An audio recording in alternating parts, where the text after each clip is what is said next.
Film के start में हम एक आदमी थॉमस को ट्रेन में देखते हैं। ये 1905 का टाइम था। उसके पास उसकी बहन जेनिफर का एक लेटर था। जेनिफर ने वो खत अपने डैड को लिखा था, जिसमें उसने बताया था कि उसे वेल्श आइलैंड के एक मिस्टीरियस कल्ट ने किडनैप किया है और बदले में रैंसम के तौर पे पैसे मांगे हैं। थॉमस अब जेनिफर को बचाने के लिए वेल्श आइलैंड जा रहा था। वो काफी सालों बाद किसी सफर से अपने घर वापस आया था, जहाँ उसके डैड अपनी बेटी और उसके गम में काफी उदास और बीमार रहने लगे थे। उनके फैमिली लॉयर ने उसे जेनिफर का लेटर दिया था। थॉमस ट्रेन से उस जगह पर पहुंचता है जहाँ से आगे उसने बोट के थ्रू वेल्श आइलैंड जाना था। वहाँ और भी बहुत से लोग थे जिन्होंने उस आइलैंड पर शायद किसी प्रेयर के लिए जाना था। टिकट चेक करने वाला आदमी अनाउंस करता है कि आप लोग कोई भी प्रिंटेड मटेरियल, ऑर्नामेंट्स और डेकोरेशन वगैरह आइलैंड पर नहीं ले जा सकते। थॉमस नोटिस करता है कि उसके टिकट पर कोई स्टैंप लगी हुई है जो कि बाकी सबके टिकट्स पर नहीं है, तो वो चालाकी से अपना टिकट एक दूसरे बंदे के साथ एक्सचेंज कर लेता है और बोट पर चढ़ते हुए वो देखता है कि जिस आदमी के साथ उसने टिकट एक्सचेंज किया था उसके सामान पर कुछ मार्क किया गया है। रास्ते में एक लेडी उससे पूछती है कि आपको पहले कभी प्रेयर मीटिंग में नहीं देखा, जिस पर थॉमस बहाना बनाकर उसे टाल देता है। वो उस कल्ट का मेंबर बनकर वहाँ जा रहा था, तभी ऊपर रखे लगेज में से एक लैंप वहाँ गिर जाता है। थॉमस उसे उठाता है तो वो टिकट वाला आदमी लैंप को उसे लेकर पानी में फेंक देता है और कहता है कि ये गॉडेस डिसाइड करेगी कि हमें क्या लेना है और क्या देना है। उसके बाद अगली सुबह वो लोग आइलैंड पहुँच जाते हैं। हार्बर पर वो नोट करता है कि उस टिकट वाले आदमी को आइलैंड के कुछ लोगों ने घेरा हुआ था। एरिस्टन आइलैंड के अंदर पहुंचकर सब नए लोगों का नाम, ऑफरिंग और क्रिमिनल रिकॉर्ड पूछा जा रहा था और उन्हें एक बोतल भी दी गई थी जिसका मकसद थॉमस को समझ नहीं आया था। रूम में पहुंचकर थॉमस को एक बुक मिलती है जो उस कल्ट के मानने वालों के लिए थी। अगली सुबह वो बाकी सब लोगों के साथ चर्च में प्रेयर के लिए जाता है। रास्ते में उसे कुछ लोग उस टिकट वाले आदमी को एक घर के अंदर ले जाते हुए नजर आते हैं। चर्च में उस आइलैंड का लीडर मैल्कॉम लोगों को उस आइलैंड की डिस्कवरी की स्टोरी सुनाता है। वो बताता है कि गवर्नमेंट ने उसे और उसके दो दोस्तों फ्रैंक और क्विन को सजा सुना दी थी, लेकिन वो लोग किसी तरह वहाँ से बचकर इस आइलैंड पर भाग गए थे और यहाँ उन्हें आइलैंड की गॉडेस मिली जिसने मैल्कम को अपना विजडम गिफ्ट करके चूज किया ताकि वो लोगों तक भी इस विजडम को पहुँचा सके। वो ये भी बताता है कि यहाँ पर लैंड टैक्स और आर्म्स जैसी कोई सख्ती नहीं है और यहाँ पर हर इंसान फ्री मैन की तरह रहता है। अचानक से थॉमस को खिड़की के बाहर एक लेडी गुजरती हुई नजर आती है जिसे मैल्कम भी देखकर थोड़ा घबरा जाता है। तभी कोई बंदा बाहर से आकर फ्रैंक के कान में कुछ बताता है और सेशन के बाद मैल्कम, फ्रैंक और क्विन उस टिकट वाले आदमी से मिलने जाते हैं जिसे बहुत ज्यादा टॉर्चर किया गया था और उसको पैसों के बारे में कुछ पता नहीं था। मैल्कम समझ जाता है कि ये गलत बंदा पकड़ा गया है, इसलिए वो उसे मार देते हैं। मैल्कम बाकी दोनों से कहता है कि यहाँ पर कोई इंट्रूडर घुस आया है जो कि छुपना जानता है, हमें उसे ढूंढना होगा। अगले सीन में हम फ्रैंक के बेटे जेरमी और क्विन की बेटी फियोन को बोट में एक साथ छुपकर मिलते हुए देखते हैं। उन दोनों का अफेयर चल रहा था। उस रात थॉमस आइलैंड के बारे में जानने के लिए लोगों के घरों में झांकता है, जिससे उसे पता चलता है कि लोग उन बोतल्स में अपना ब्लड निकाल कर डालते हैं। वो ये भी देखता है कि मैल्कम अपने घर की सीक्रेट बेसमेंट में जाता है। वहाँ से भागते हुए थॉमस फियोन से टकराता है और जेरमी को भी वहाँ देखकर वो उन दोनों के अफेयर के बारे में समझ जाता है। होटल पहुँचने पर वो अपने नेबर की बोतल में से थोड़ा सा खून लेकर अपनी बोतल में डालकर दरवाजे के बाहर रख देता है। रूम का लॉक खोलते हुए उसकी फिंगर पर कट लगने से कुछ ब्लड ड्रॉप्स नीचे गिर जाते हैं। थॉमस के रूम में चले जाने के बाद वो ड्रॉप्स फ्लोर से नीचे जाते हैं तो नीचे से कोई उन्हें पीने की कोशिश करता है। अंदर थॉमस उस कल्ट की बुक में से पेज फाड़कर उस पर विलेज का मैप बनाता है। दूसरी तरफ हम मैल्कम को देखते हैं जो अपने घर के नीचे बने उस सीक्रेट रास्ते से जंगल में एक जगह पर गया था। अगली सुबह जेरेमी थॉमस को काम के लिए बुलाने आता है और फिर काम के दौरान वो थॉमस से पूछता है कि आप रात को बाहर क्यों घूम रहे थे, जिस पर थॉमस सिगरेट का बहाना बना देता है। जेरेमी को साइड पर खड़ी एक बोट काटनी थी जिसमें वो थॉमस की हेल्प लेता है। वहाँ अकेले में थॉमस उसे जेनिफर की फोटो दिखाकर उसके बारे में पूछता है। पहले तो वो कहता है कि मुझे कुछ नहीं पता, लेकिन फिर थॉमस के गुस्सा करने पर वो कहता है कि मैं जानता हूँ कि इसे किडनैप किया गया है। वो कहता है कि मैंने इसे 1 महीने पहले अपनी बोट पर देखा था और फ्रैंक ने मुझे बताया था कि हमारी फसलें उग नहीं रही और जानवर भी बच्चे नहीं दे रहे, जिस वजह से हमें आइलैंड के लिए खाना इंपोर्ट करना पड़ता है और इसके लिए हमें पैसे चाहिए। इस लड़की का बाप बहुत अमीर है, इसलिए हम इसके बदले उससे रैंसम में पैसे लेंगे ताकि हम लोग भूख से ना मरे।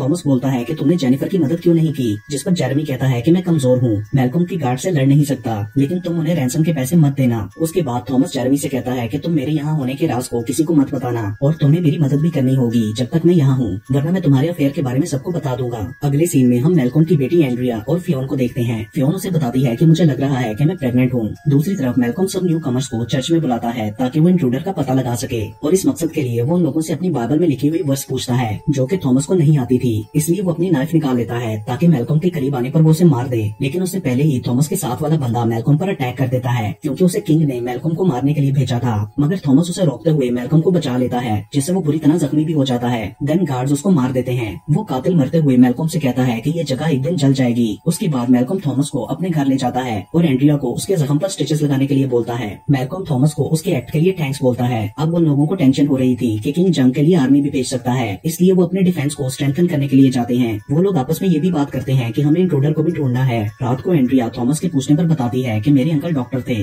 और उन्होंने मुझे ये सब मेडिकेशन का सामान ला कर दिया। वो बताती है कि मेरे जन्म देते ही मॉम की डेथ हो गई थी। अगले सीन में मैल्कम इंट्रूडर को ढूंढने के लिए जेनिफर की पूरे विलेज में ये कहते हुए परेड करवाता है कि ये एक जासूस है जो हमारी कम्युनिटी को डिस्ट्रॉय करने आई थी, लेकिन इसका एक साथी अभी भी हमारे दरमियान छुपा हुआ है। अगर वो बाहर ना आया तो इस लड़की को मार दिया जाएगा। लेकिन थॉमस फिर भी सामने नहीं जाता, पर तकलीफ को बर्दाश्त करने से उसकी तबीयत खराब होने लगती है। अगली सुबह जेनिफर को विलेज की एंट्रेंस पर बिठा दिया जाता है, जहाँ बच्चे उसे तंग कर रहे थे। मैल्कॉम ने रात के लिए किसी फेस्टिवल का अरेंज किया था, ताकि जब सब लोग सेलिब्रेट कर रहे हों तो वो उनके रूम सर्च करके जेनिफर के साथी और रैंसम के पैसे ढूंढ सके। तभी एंड्रिया जेनिफर के लिए खाना लेकर जाती है और बच्चों को वहाँ से दूर भगा देती है, जिसके बाद मैल्कॉम के गार्ड्स जेनिफर को दोबारा ले जाते हैं और थॉमस जेरेमी को तैयार रहने के लिए कहता है। रात को जब सब लोग फेस्टिवल में होते हैं तो एंड्रिया थॉमस के करीब आती है और उसे पूछती है कि तुम कौन हो, मगर वो जवाब दिए बगैर जेरेमी के साथ मिलकर उस टनल के अंदर जाने का रास्ता बनाता है, जो मैल्कॉम के घर के नीचे थी। दूसरी तरफ वो लोग उसके रूम की तलाशी ले रहे थे, मगर उन्हें कुछ नहीं मिलता। अचानक मैल्कॉम को थॉमस का बनाया वो मैप नजर आता है और वो समझ जाते हैं कि थॉमस टनल में है। उधर थॉमस रास्ता बनाकर टनल के अंदर जाते हुए जेरेमी को नाइफ देता है कि अगर तुम्हें कोई भी प्रॉब्लम आए तो इसे यूज करना, और वो उसे अपने जाने के बाद रास्ता बंद करने के लिए भी कहता है। जेरेमी रास्ता बंद कर ही रहा होता है तो फ्रैंक वहाँ पहुंचकर उसे देख लेता है, मगर वो बाकी दोनों के आने से पहले उसे वहाँ से भगा देता है। उसके बाद मैल्कॉम फ्रैंक को अपनी गन लेकर टनल के अंदर जाने के लिए कहता है और क्विन को बोलता है कि वो बाहर रहकर गार्ड करे, जबकि मैल्कॉम खुद जंगल में टनल की दूसरी साइड पर जाता है। एंड्रिया भी ये सब देख लेती है। टनल के अंदर थॉमस को एक खून से भरा हुआ गड्ढा नजर आता है और टनल की दूसरी साइड पर पहुंचकर उसे घोड़े की आवाज आती है। वो समझ जाता है कि बाहर कोई है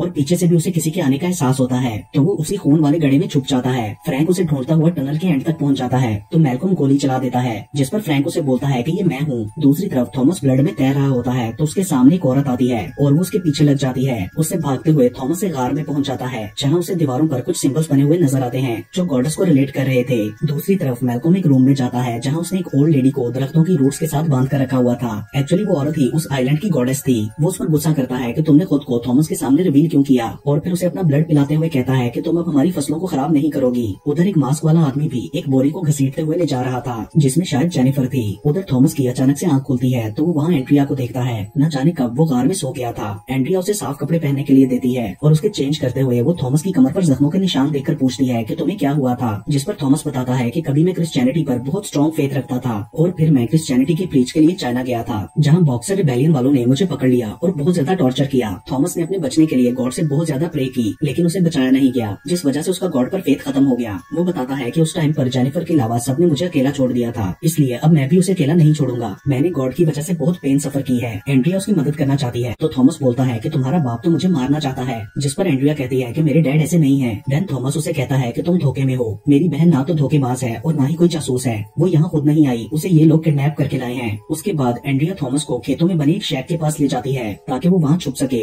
वो थॉमस को फसलें दिखाते हुए बताती है कि ये सब टॉक्सिक हो चुकी हैं। पता नहीं क्यों शायद गॉडेस की ताकत खत्म होती जा रही है, जिस पर थॉमस बोलता है कि शायद उसे किसी वजह से गुस्सा आ गया है। दूसरी तरफ फियोन जेरेमी से मिलकर बताती है कि मैं प्रेग्नेंट हूँ, जिस पर वो दोनों वहाँ से भागकर शादी करने का प्लान करते हैं। क्विन उन दोनों को एक साथ देख लेता है और फियोन के पास जाकर उसे मारते हुए पूछने लगता है कि तुम मुझसे क्या छुपा रही हो। दूसरी तरफ हम फ्रैंक को देखते हैं जो साइलेंट को छोड़ने की तैयारी कर रहा था, क्योंकि उसे लगता था कि अब यहाँ रहना जेरेमी के फ्यूचर के लिए सही नहीं है। मैल्कॉम उसके पास जाकर उसे रोकने की कोशिश करता है। फ्रैंक उसे कहता है कि हमने जो कुछ किया या कर रहे हैं वो सब गलत है, ये कम्युनिटी अब खत्म हो चुकी है। दूसरी तरफ जब क्वीन को फियोन की प्रेगनेंसी का पता चलता है तो वो गुस्से से पागल हो जाता है और उसे मारने के लिए आगे बढ़ता है। जब जेरेमी वहाँ वापस आता है तो फियोन को मरा हुआ देखकर शॉक्ड हो जाता है और फिर वो क्वीन के साथ लड़ते हुए उसे स्टैब करता है, जिसके बाद क्वीन बाहर भाग जाता है और जोर जोर से बोलने लगता है कि इसने मेरी बेटी को मार डाला है और अब मुझे भी मारना चाहता है। तो गार्ड्स जेरेमी को पकड़ लेते हैं, जो कि भागते हुए खेतों में एंड्रिया और थॉमस के पास पहुंच गया था। क्वीन विलेजर्स को अपने साथ मिलाकर कहता है कि जेरेमी का प्योरिफिकेशन रिचुअल के थ्रू मर्डर करना होगा। वो कहता है कि मैल्कॉम प्रॉफिट नहीं है, इसलिए तुम सब मेरे ऑर्डर्स मानो। जब जेरेमी को पकड़कर रिचुअल के लिए लाया जाता है तो एंड्रिया और थॉमस भी उसके पीछे आ जाते हैं और क्वीन को रोकने की कोशिश करते हैं, मगर वो फिर भी जेरेमी को उसी रिचुअल के थ्रू मार देता है।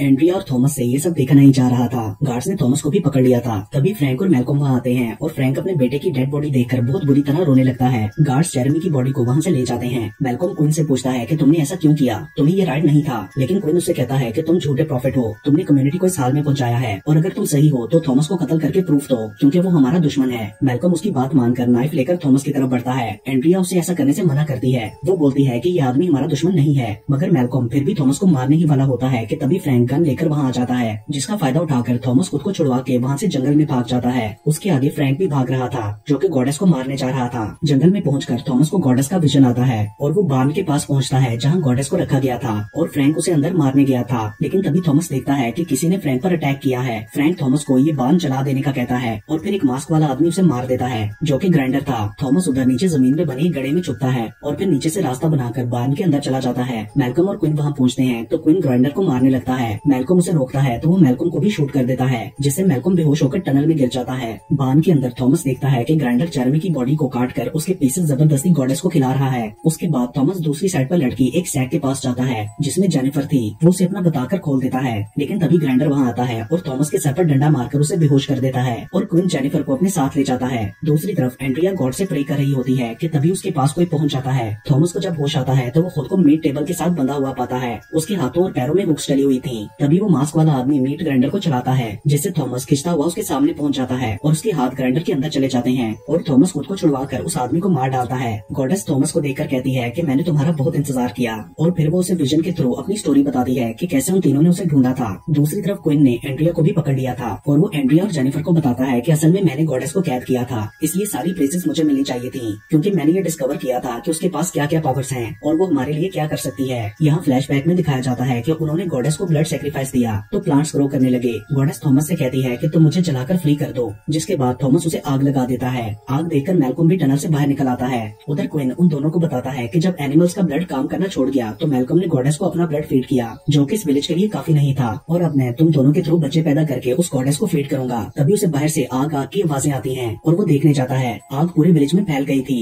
और थॉमस वहाँ पहुंचकर क्वीन को ढूंढने लगता है। एक लेडी बताती है कि वो एंड्रिया को उठाकर चर्च ले गया है, जिसके बाद वो चर्च जाकर क्वीन को मारने लगता है। दोनों में लड़ाई होती है और क्वीन उसे बार बार स्टैब करने के बाद मारने ही वाला होता है कि तभी एंड्रिया और जेनिफर खुद को छुड़वा कर क्वीन को मार डालती हैं। उसके बाद वो तीनों वहाँ से बोट पर जाने के लिए निकलते हैं जहाँ सब विलेजर्स चले गए थे। थॉमस बहुत बुरी तरह जख्मी हो चुका था। काफी ज्यादा देर भागने के बाद उसकी हिम्मत खत्म हो जाती है और वो उन दोनों को अपने बगैर ही जाने का कहता है। थॉमस का गॉड पर फेथ वापस आ गया था और वो एंड्रिया को अपने लिए प्रे करने का कहता है। एंड्रिया और जेनिफर के पहुंचते ही वो लास्ट बोट भी उन्हें लेकर वहाँ से निकल जाती है। उधर थॉमस के पास मैल्कम पहुंचता है और देखता है कि जहाँ जहाँ थॉमस का ब्लड गिर रहा है वहाँ न्यू ग्रीनरी उग रही है। अचानक से उसकी आइस का कलर भी गॉडेस के जैसा हो जाता है, यानी वो गॉडेस की रीबर्थ था और न्यू गार्डियन ऑफ आइलैंड भी। और इसके साथ ही ये मूवी यहीं पर खत्म हो जाती है।